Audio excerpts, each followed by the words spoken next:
Irmãos, Bíblia. Bíblia, não esquece. Bíblia, porque tinha um pessoal há 2.500 anos, 2.445 anos atrás, que eles chegaram para Esdras, chegaram para Neemias, sabe o que eles queriam? Bíblia. Bíblia. E eles foram atendidos com isso. Então, abra a sua Bíblia, ou ligue a sua Bíblia. Em Neemias capítulo 8, nós leremos hoje do versículo 1 até o versículo 12. Neemias, capítulo 8, do versículo 1 ao 12. Onde que está Neemias? Está na Bíblia, fica tranquilo, vai dar certo. Neemias, capítulo 8, do versículo 1 ao 12, eu lerei para os irmãos. Eu até perguntei para o pastor Sami, que eu estou com a NAA, que é a Nova Almeida atualizada. E eu sei que muitos de vocês têm a ARA um pouco... uma tradução. É a minha tradução de infância, que a maioria dos versículos decorados tem tudo na ARA. Só que agora a IPALFA está usando a NAA, migrando para NAA. Então eu vou ler para vocês na NAA. A escritura diz o seguinte, Neemias capítulo 8, a partir do versículo 1.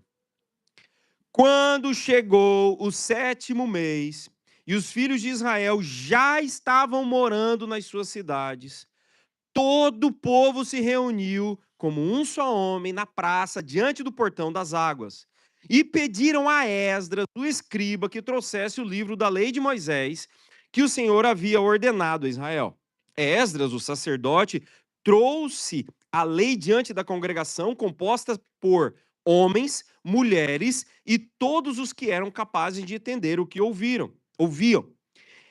Era o primeiro dia do 7º mês. Esdras leu o livro em voz alta diante da praça que fica em frente do portão das águas, desde o amanhecer até o meio-dia, na presença de homens, das mulheres e dos que podiam entender.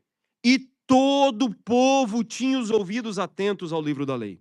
Esdras, o escriba, estava num púlpito de madeira que fizeram para aquele fim. Estavam em pé, ao lado dele, à sua direita, Matitias, Sema, Anaías, Urias, Ilquias, Mazeías, e à sua esquerda estavam Pedaías, Misael, Malquias, Rassum, Rasbadana, Zacarias e Mesulão. Esdras abriu o livro à vista de todo o povo, porque se encontrava num lugar mais elevado do que o povo. Quando abriu o livro, todo o povo se pôs em pé. Esdras louvou ao Senhor, o grande Deus, e todo o povo, levantando as mãos, respondeu: Amém, amém. Inclinaram-se e adoraram o Senhor com o rosto em terra. E Jesua, Bani, Serebia, Jamim, Acube, Sabetai, Odias, Mazeías, Quelita, Azarias, Josabade, Anã, Pelaías e os levitas ensinavam a lei ao povo. E o povo permanecia no seu lugar. Eles iam lendo o livro da lei de Deus, claramente, dando explicações de maneira que todo o povo entendesse o que se lia. Neemias, que era o governador, e Esdras, sacerdote e escriba, e os levitas, que ensinavam o povo, disseram a todos: Este dia é consagrado ao Senhor, nosso Deus, e por isso vocês não devem prantear nem chorar, porque todo o povo chorava, ouvindo as palavras da lei.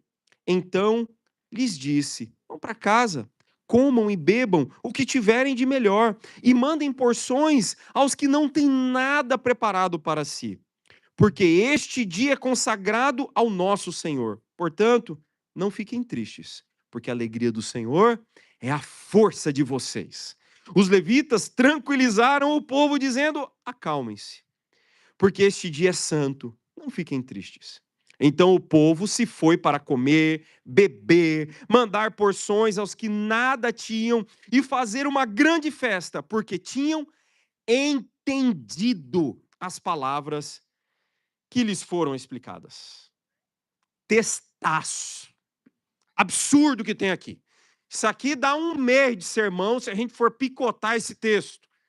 Mas temos agora alguns minutos diante de nós, apesar que Esdras aqui no texto estava das 6 da manhã ao meio-dia. Então não sai correndo, que nós começamos às 10. Nós temos tempo. Que Deus nos dê a graça para explorar esse texto, e a forma com que exploraremos esse texto vai ser um pouquinho diferente. Nós vamos ensinar esse texto nessa manhã da mesma forma que o Instituto ET nos tem ensinado em alguns lugares na África e na Ásia. A gente vai fazer 5 perguntas ao texto de hoje. Dessa forma: onde eles estavam? Quem estava reunido? O que eles estavam fazendo? Como estavam fazendo? Qual é o resultado? Onde, quem, como, o que, qual. E assim a gente vai expor o texto para ficar bem fácil para vocês, da mesma forma que esses nossos irmãos, há 2000 e tantos anos atrás, estavam fazendo pela graça do Senhor lá em Jerusalém. Então eu peço, por favor, mantenha sua Bíblia aberta, porque tem muito, muito, muito detalhe no texto. Primeiro, onde eles estavam? A gente já sabe que é Jerusalém. Mas como eles foram parar em Jerusalém? Agora a gente precisa de um contexto histórico. E o contexto histórico eu vou puxar um pouquinho, mas de forma breve, lá da monarquia. Israel teve um período de 120 anos de monarquia, o reino estava junto, foram 3 reis, Saul, depois Davi, depois Salomão. Então, por volta do ano 941, esse reino, ele é 931, ele é dividido. Reino do Norte, Reino do Sul. E isso aqui é importantíssimo para entendermos a sequência da história. O Reino do Sul, 2 tribos, ele se chamava Judá, e a capital era essa aqui, Jerusalém. O Reino do Norte, ele se chamava Israel, a capital era Samaria, 10 tribos. Então, nessa época, o reino é dividido. Aí nós temos o tempo dos profetas, onde os profetas alertavam o povo, você tem que obedecer. Pensa num povo desobediente. Alguns profetas do reino do norte, como Elias, Eliseu, Oséias, clamando ao povo, obedeçam, obedeçam. Mas o povo era desobediente. Pensa num povo teimoso. Não é muito diferente da gente hoje, não, mas pensa num povo teimoso. E como o nosso Deus castigou o reino do norte. Então, em 722 a.C., o nosso Deus usa uma nação estrangeira chamada Assíria. Eu queria uma água, por favor. Pronto. Obrigado. Acho que foi o café que você me deu antes, cara. Tinha alguma coisa naquele café lá. Obrigado. Então, em 722, o nosso Deus usa os assírios para castigar o seu próprio povo, porque nosso Deus é soberano e faz do jeito que ele quiser. E aí os assírios, eles tinham um esquema de domínio, e eles, então, casavam, se misturavam, e daí sai o povo, os samaritanos. Então, o reino do norte, ele é castigado dessa forma, com uma invasão assíria. O reino do norte já foi. Agora olha para o reino do sul. O reino do sul, mesma coisa. E aí Isaías falava, o povo não obedecia. Jeremias falava, o povo não obedecia. O povo teimoso. E agora o nosso Deus vai usar uma outra nação estrangeira, só que dessa vez os babilônios, através do seu rei, Nabucodonosor. Então, eles começam e Deus usa essa nação babilônica agora para castigar o reino do sul, Judá. E no ano 605 a.C., a primeira leva de exilados, eles saem dessa região e já vão para a Babilônia, onde a Babilônia hoje é região do Iraque. Então, mais ou menos aí, 900 quilômetros, eles foram exilados. Então, em 605 começa o primeiro exílio. Em 597, o segundo, e por fim, em 586 a.C., Jerusalém cai. E o povo é levado de vez para a Babilônia. Então agora tem gente exilada na Babilônia, alguns ficaram e Jerusalém caiu. Mas o Senhor é bom. Ele fez uma aliança com o seu povo. Ele é fiel à sua palavra. Se você se arrepender e se você se voltar a mim, eu vou te ouvir. E o nosso Deus ouviu a turma que estava lá na Babilônia. Época de Daniel, época de Sadraque, Mesaque, Abednego. É justamente nessa época. Agora Deus vai usar uma nova nação.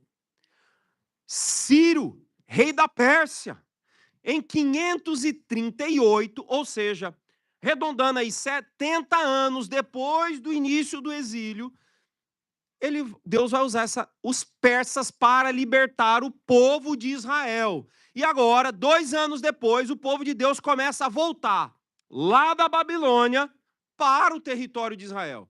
E são 3 turmas, 3 levas que o pessoal está vindo. Primeiro, sob a liderança de Zorobabel, em 536, para reconstruir o templo. E o templo terminou em 516. Então, Zorobabel traz a primeira turma. Meu irmão, não dorme. Porque o povo aqui das 6 da manhã ao meio-dia estava todo mundo acordado, ouvindo. Não dorme com a história, não. É a história do nosso povo de Deus. Aí vem a segunda turma. Lá por volta do ano 458, agora vem Esdras. Agora, ó a turma do texto chegando na história. Agora vem Esdras trazendo o povo de Deus. E o objetivo de Esdras era restaurar o culto. Por fim, em 445, chegou a vez de Neemias. Então, Neemias, agora, quem era o rei lá era Artaxerxes. E você vai ver, por isso que eu sou de Cuiabá. Deu para ver o sotaque. Artaxerxes. Ele era o rei naquela época, liberou Neemias. Então, Neemias volta para o território agora para construir os muros. Tinha o templo, o culto, os muros. E os muros foram feitos em 52 dias. Você vai ver o muro sendo finalizado no capítulo 6. Então agora o povo de Israel já está de volta em casa. Restauração. Chegou a hora do culto. Por isso que isso aqui é muito importante. Se você pegar desde quando começou, de quando Jerusalém caiu, até agora, são 141 anos, irmão. É 141 anos sem isso aqui acontecer. Então, quando o pessoal chega e olha para Esdras, Bíblia não, né? Tava mais para Torá naquela época. Torá! Eles queriam ouvir a Torá, eles queriam ouvir a Bíblia. E é isso que eles pedem a Esdras. Nós queremos Bíblia, nós queremos a palavra, nós queremos a lei. A gente precisa ouvir. Você imagina o grupo do louvor naquela época, irmão, 141 anos sem tocar na igreja. Imagina fazer a liturgia 141 anos depois, imagina a empolgação do povo. É isso que a gente tem que sentir nesse texto aqui. As pessoas estavam sedentas pela palavra de Deus. Onde eles estavam? Jerusalém, carregado de todo esse contexto histórico de restauração. Já sabemos onde eles estavam aqui no versículo 1. Então, todo o povo se reuniu como um só homem. A ideia aqui é unidade. Estava todo mundo querendo. Todo mundo estava querendo. Segundo, versículo 2. Quem estava reunido?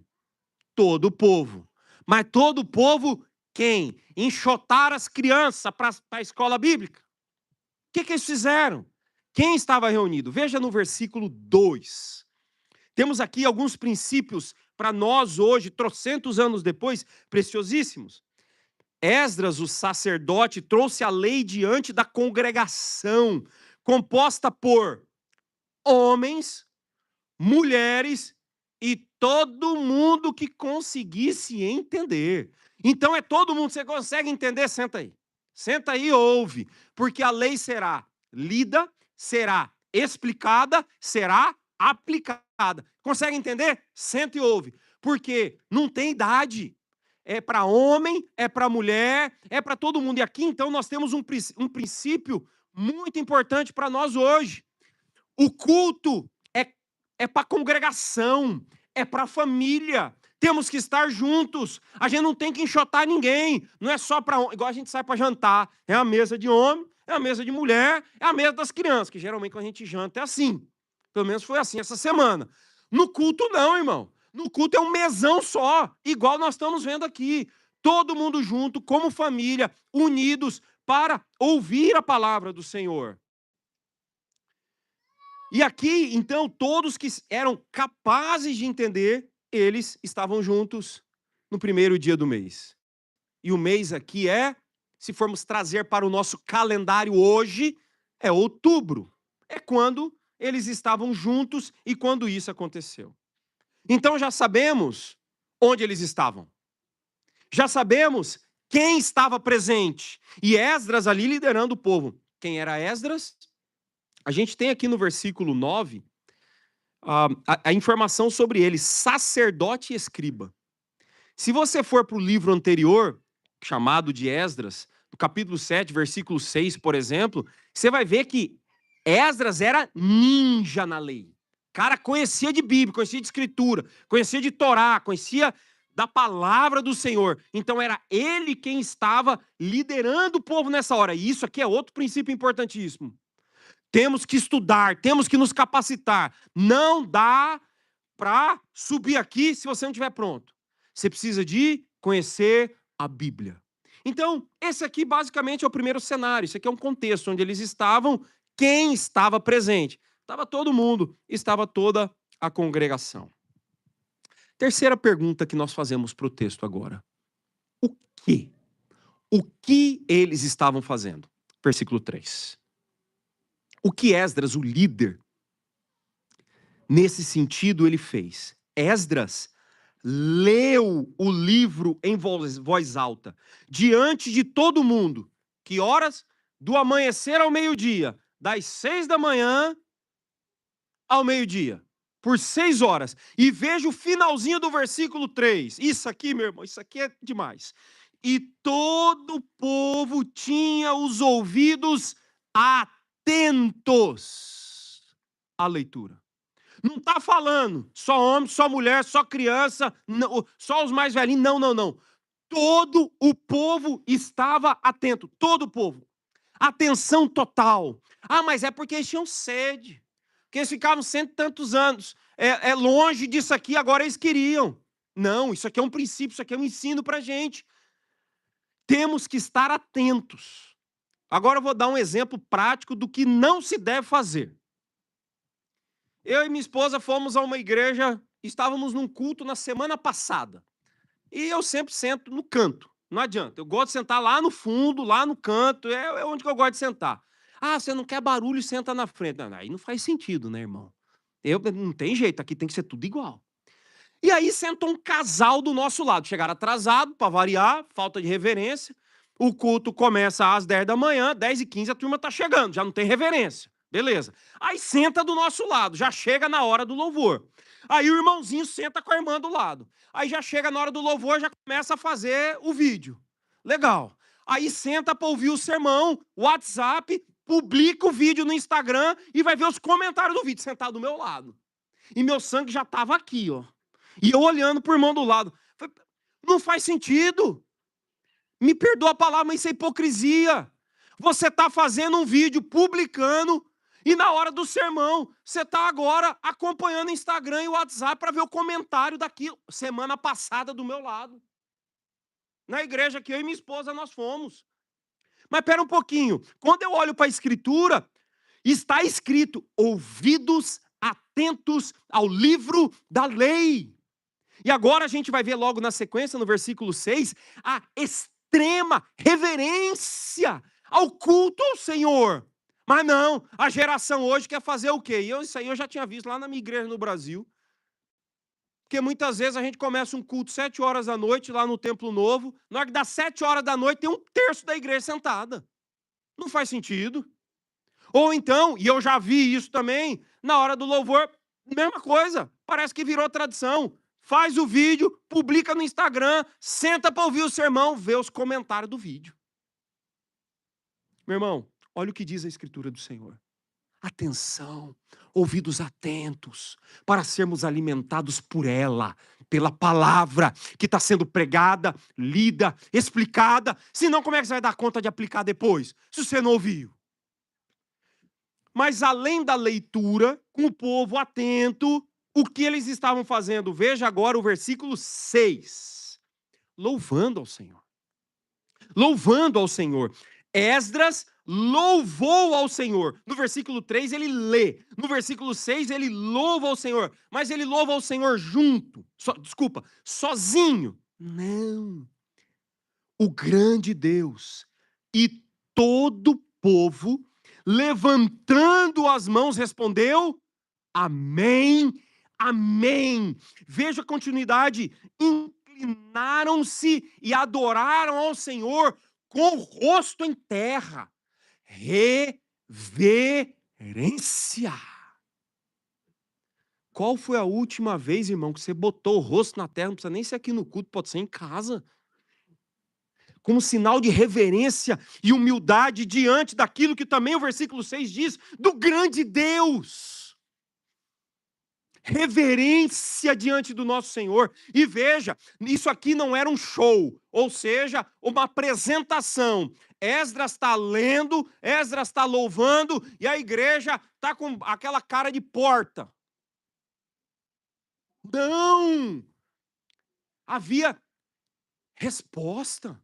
Amém! Você não precisa também fazer igual um outro dia lá no Mato Grosso. Um dia eu fui pregar na Assembleia de Deus. Aí na Assembleia de Deus tem aquele quilo de gente sentado atrás do púlpito, né? É grupo de louvor, não sei das quantas. Aí eu estava pregando, do nada, irmão, no meio do sermão, alguém gritou atrás de mim assim, ó, Deus está nesse negócio. Eu dei um pulo.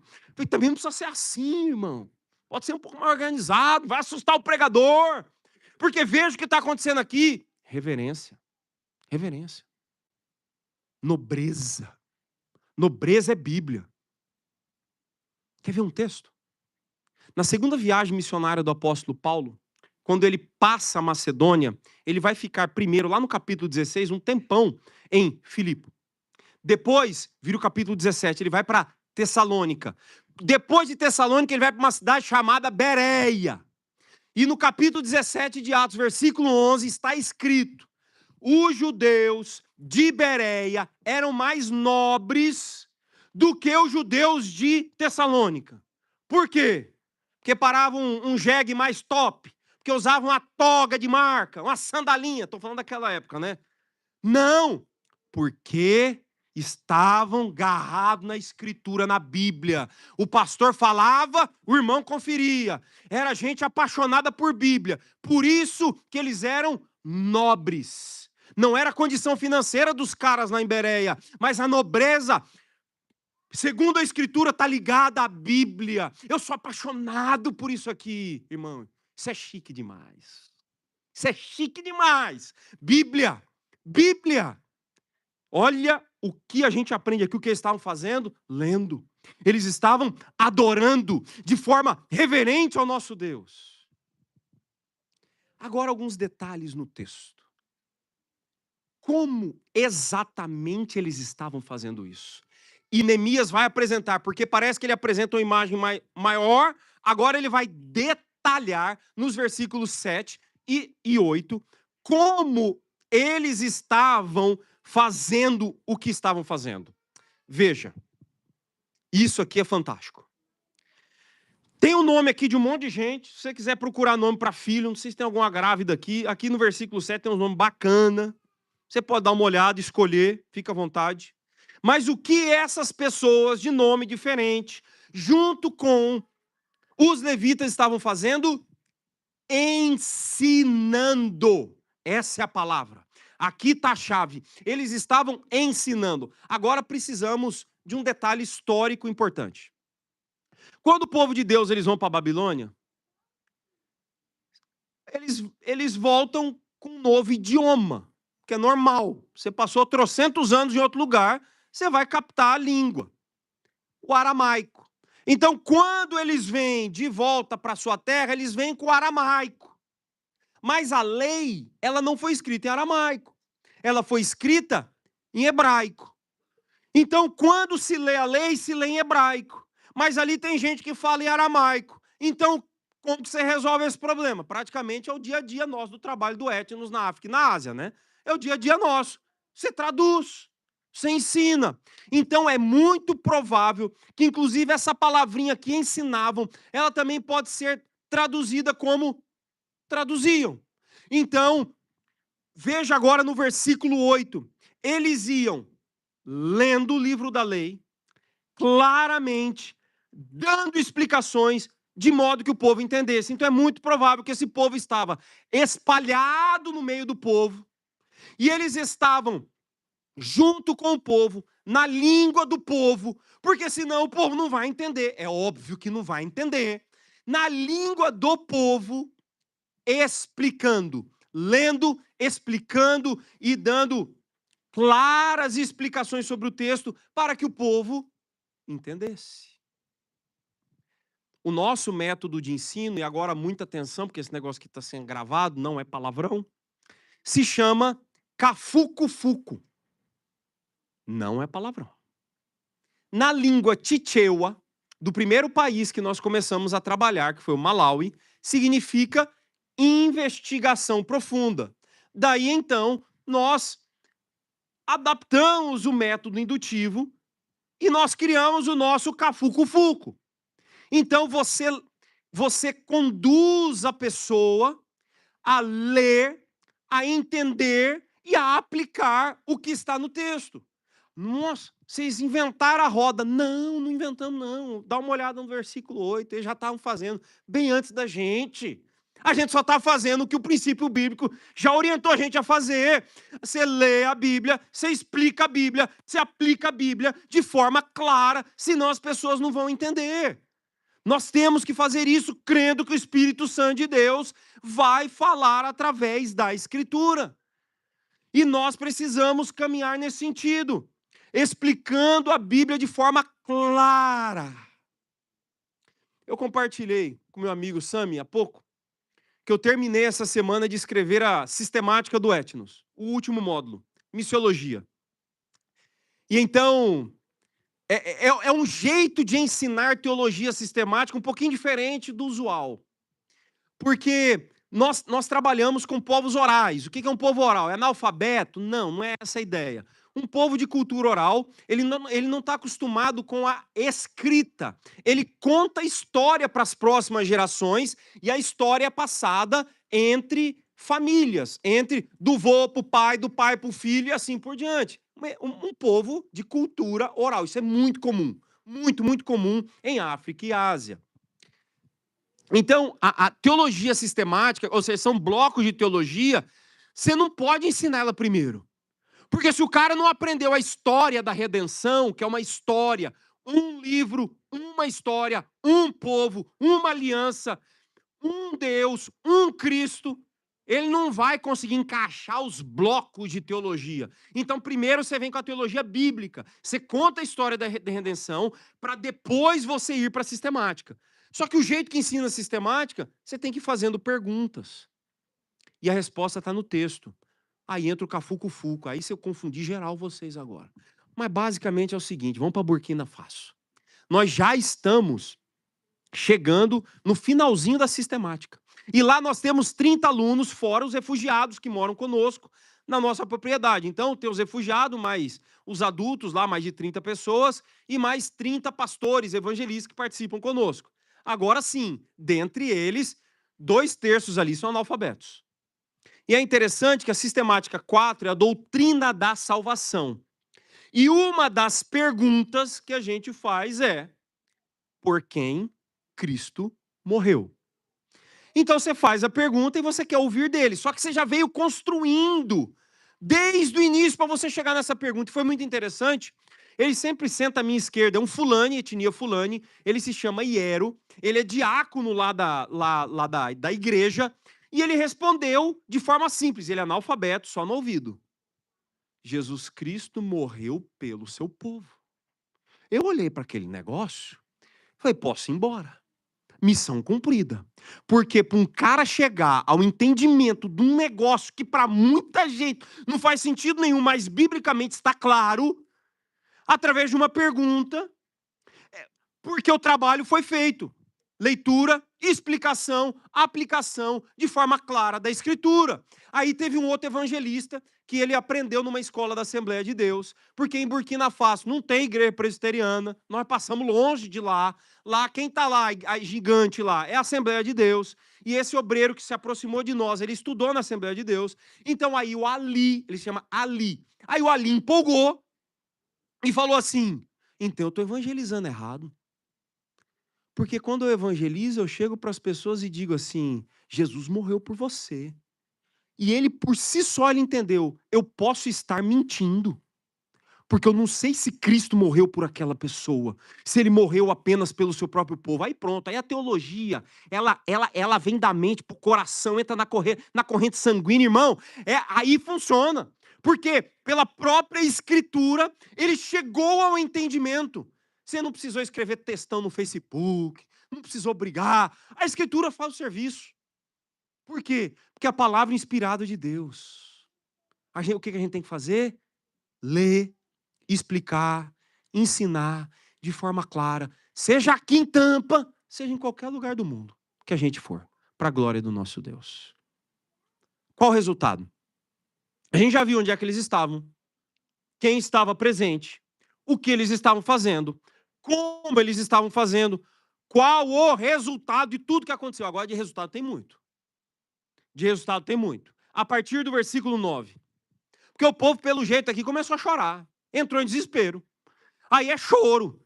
Choro e ranger de dente, não, isso é da concorrência. Nossa, aqui é choro de crente. Isso aqui é outra coisa. Porque a palavra de Deus, a escritura, ela convence. Ela esmaga o nosso coração. Ela mexe com o nosso intelecto. Veja a partir do versículo 9 e versículo 10 o que acontece. O povo entendeu a mensagem. Então, a sua emoção, o choro, ele expressou aquilo que entrou na cabeça. Por quê? Porque se é só intelecto, não vai de nada. Ah, eu sei o que eu tenho que fazer, mas não faço. Não adianta nada. Ah, não, mas eu sei o que eu tenho que fazer e fiquei emocionado no domingo. Chorei quando aquele grupo de louvor cantou, você vai para casa e não vive. Aí é misticismo. Porque você só se emocionou e não valeu de nada. Isso é misticismo. Agora, quando existe entendimento, intelecto, quando existe emoção, porque a palavra mexe com a nossa emoção, olha o choro, e quando existe prática, que é o que vai acontecer a partir de agora, do versículo 9 em diante, aí existe transformação. Porque veja o versículo 9 e o versículo 10. O povo estava chorando. Por quê? Porque eles tinham entendido o que aconteceu. Aí vem Esdras, Neemias, e no versículo 10 especificamente, uma frase que é bem conhecida no meio evangélico: a alegria do Senhor é a nossa força. Está aqui, é nesse texto, é no 8:10. A alegria do Senhor é a nossa força. Mas carregado antes disso tem ensino. Ensino, escritura sendo aplicada de forma clara à vida das pessoas. E outra, olha o versículo 12 agora. Olha o versículo 12. Então todo o povo fez o quê? Obedeceu. Eles saíram para comer, para beber e outra, para dividir com os irmãos. Os irmãos que não tinham. Porque a celebração ela é congregacional, é família, é união. Porque eles tinham, olha, uma das últimas palavras do versículo 12, entendido. Entendido. E quando existe entendimento, existe transformação, irmão. Então saiu do intelecto, mexeu com a emoção e foi para a prática. Ela culminou na segunda-feira, dando agora a nossa realidade aqui. Porque se ela não culminar durante a nossa semana com transformação de vida, irmão, de nada adianta. Porque a árvore a gente vai conhecer pelos frutos. A sua verdadeira fé, a sua fé genuína, a gente vai conhecer pelos frutos. Então, deu resultado? Deu. Calma que tem mais. Dá uma olhadinha agora no versículo que a gente não leu, versículo 13. Acabou a celebração. 6 horas de culto. Dia seguinte, versículo 13. Olha mais o resultado, dia 13. Desculpa, versículo 13. No dia seguinte, agora vem os chefes da família. O chefe da família foi conversar com Esdras para quê? Para estudar a palavra de Deus. Ah, mas vamos trazer para a nossa realidade? Eu achei que era só o domingo. É tipo assim, para brasileiro dá para a gente usar essa ilustração porque faz mais sentido. Você vem aqui no domingo, estaciona seu carro ali, vem para o culto, aí você chega para o pastor Sam, pastor da igreja, dá uma abastecida aí, pastor. Engata aí uma escritura na gente, para a gente fortalecer. Aí você vai e torra o combustível durante a semana inteira, sua vida. Aí você vem aqui domingo de novo. Ô, pastor, abastece nós de novo aí com a palavra de Deus. Não é isso que a Bíblia ensina, irmão. Bíblia igreja não é posto de gasolina para você vir ser abastecido uma vez por semana. Olha o que eles estavam fazendo no dia seguinte. No dia seguinte. E ainda, eles reconheceram que tinha coisa que eles não estavam fazendo. Como a festa dos tabernáculos. Para, conforme a orientação de Levítico 23, se lembrarem dos 40 anos no deserto, quando por uma semana eles tinham que fazer tendas para celebrar a providência do nosso Deus e o cuidado do nosso Deus quando eles estavam no deserto. Festa dos tabernáculos. Como que eles descobriram que eles tinham que fazer isso? Estudando a Bíblia. No dia seguinte. Vamos ver o exemplo da igreja de Jerusalém? Atos 5:42. E todos os dias, no templo e de casa em casa, não cessavam de pregar e ensinar. O quê? Que Jesus é o Cristo. Todo dia, em todos os lugares, pregando e ensinando, Jesus é o Cristo. Atos 5:42. Então não é só no domingo para o pastor te abastecer, irmão. É todos os dias o contato com o povo e com a Escritura. Acabou por aí? Acabou não, irmão. Se você for para o capítulo 9, uma das mais belas orações, na minha opinião, da Escritura está no capítulo 9. A partir do versículo, a oração começa no versículo 5. Quando eles fazem essa oração, uma oração de arrependimento, uma oração de confissão de pecado, porque eles entenderam a Bíblia. Então, a palavra, quando ela é pregada, ensinada, ela vai trazer arrependimento, ela vai trazer confissão de pecado, ela vai transformar a sua vida. E o povo veio reconhecendo numa teologia bíblica tudo que tinha acontecido. Capítulo 9. Acabou por aí o resultado? Acabou não. Capítulo 10. Sabe o que acontece no capítulo 10? O bolso. O bolso foi convertido. Porque a Escritura também transforma seu bolso. Seu bolso. Aí você vai falar agora, não mexe com o meu bolso, irmão, mas a Escritura mexe com o seu bolso. Não sou eu. Porque tem irmãozinho na igreja que na hora que chega, tá aqui o Zéu, tá, vamos chegar a hora do dízimo e da oferta.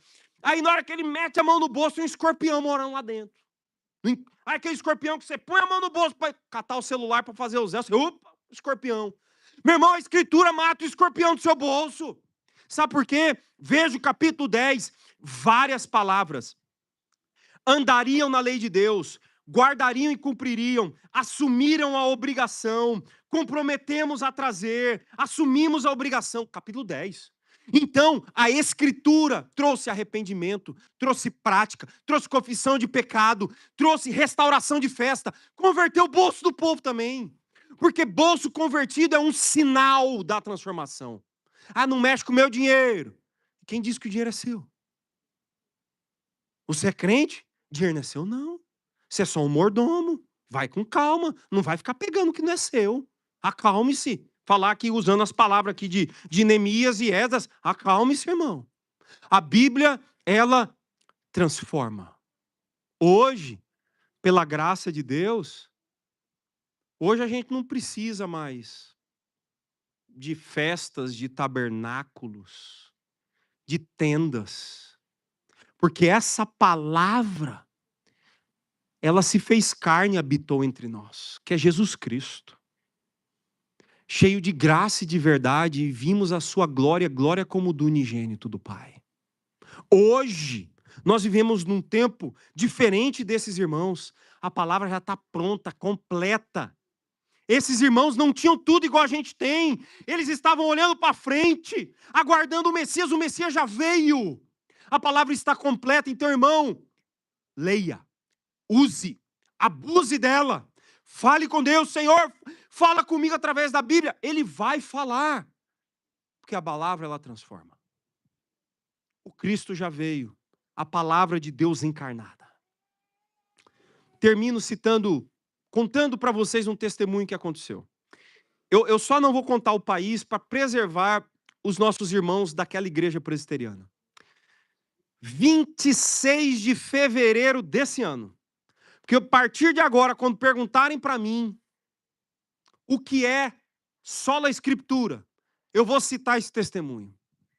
Aconteceu na igreja presbiteriana de uma pequena ilha, no Pacífico Asiático, onde eu estava em fevereiro desse ano.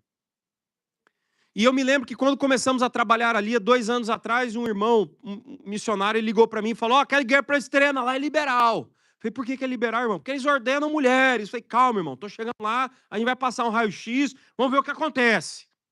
Aí quando eu cheguei lá, realmente, várias pastoras, igreja presbiteriana. Mas eu vi que eles não eram liberais, eles eram sincréticos, muito sincréticos, e aprenderam errado. Então nós começamos um programa de ensino de 2 anos com eles. E quando a gente lê a Escritura, ensina a Escritura, claramente, o Espírito de Deus, pela sua soberania e graça, ele fala. Dia 26 de fevereiro agora, foi o último dia de aula, quando eu estava lá. E as 4 pastoras me chamaram para uma conversa. Então, na hora do almoço, nós pegamos nossa marmita, fomos lá para a sala de aula, o tradutor veio junto, pastor presbiteriano, brasileiro. Na hora que eu vi que as irmãs fecharam a porta, aí eu tremi, falei: agora eu apanho. Porque as 4 pastoras sentadas comigo, mais o tradutor e a porta fechada e elas com garfo e faca na mão na hora do almoço. Falei: deu zebra, não volto para casa. E aí começaram a conversa, uma conversa amável. Primeiro elas perguntaram: pastor, o senhor já falou aí algumas coisas, a gente já sabe sua opinião, mas nós queremos ver na Bíblia. Onde o que a Bíblia fala sobre pastorado feminino? E aí, por 5 minutos, eu apontei. Antigo Testamento, Novo Testamento. 5 minutos.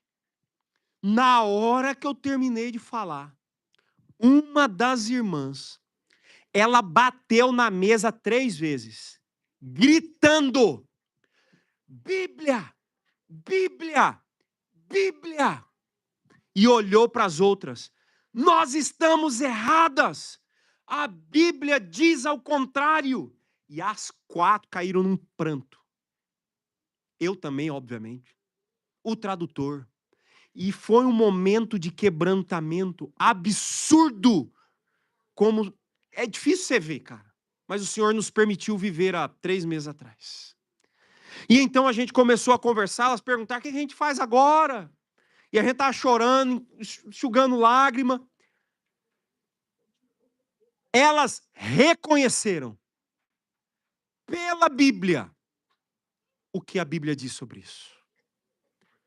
Não precisamos brigar, que nem eu falei agora, não precisou de textão em mídia social, não precisamos esculhambar ninguém, diminuir ninguém, pisar em ninguém, não. A Bíblia fez o trabalho, porque a Bíblia fará o trabalho, porque o Espírito Santo fala através da Escritura. E Jesus Cristo disse: eu vou aos céus, mas eu vou enviar o meu Espírito para os guiar em toda a verdade, para convencer o pecado do mundo, da justiça e do juízo. Então a Escritura convence. E nós podemos viver isso naquela pequena ilha, na divisa, exatamente na divisa do Pacífico com a Ásia, para a glória do nosso Deus. Isso aqui não é coisa antiga não, irmão. Isso aqui está valendo. Isso aqui está valendo. Que Deus aplique essa verdade à nossa igreja aqui de Tampa. Nossa igreja de Tampa. Olha o linguajar já. Como é que está saindo já orgânico? A igreja aqui de Tampa. As nossas famílias. A nossa vida. Que sejamos apaixonados pela Escritura para a glória do nosso Deus. Porque ela fala do nosso Cristo. Aquele que é o caminho, a verdade e a vida, e não adianta, ninguém vem ao Pai senão por Ele. Ela fala dele. Que Deus te abençoe. Bíblia.